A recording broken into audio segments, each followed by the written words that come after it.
আল্লামা ইকবাল রহমাতুল্লাহ আলাইহি আজ থেকে বহু বছর আগে লিখে গেছেন, মগজ কোরাম মগজ কোরাম রোহে ইমা জান দিন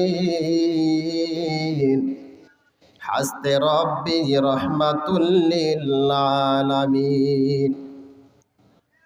কবি ইকবাল রহমাতুল্লাহ আলাইহি আজ থেকে শত শত বছর আগে সুন্নি মুসলমান যারা তাদেরকে সাবধান করে দিতেছে, ও সুন্নি মুসলমান তোমরা শুনিয়া লও, মাথায় টুপি পরলেই সুন্নি হওয়া যায় না, মুখে দাড়ি রাখলেই সুন্নি হওয়া যায় না, জুব্বা পরলে সুন্নি হওয়া যায় না।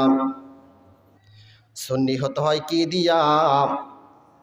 উনি ডাক দিয়ে বলে, মগজ কোরা রোহে মা জানে দিন হাসতে রব্বি রহমাতুল লিল আলামিন। সুন্নি হতে হলে নবীর ভালোবাসা যার ভিতরে থাকবে তারাই অরিজিনাল জান্নাতি দল। চিৎকার করে বলেন সুবহানাল্লাহ।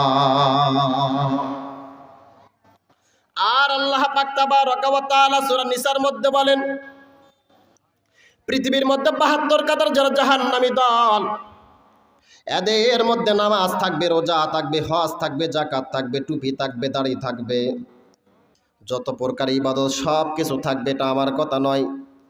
এলাকায় যদি কোনো হুজুর থাকে, কোরআন শরীফ বলতেছে আল্লাহ পাক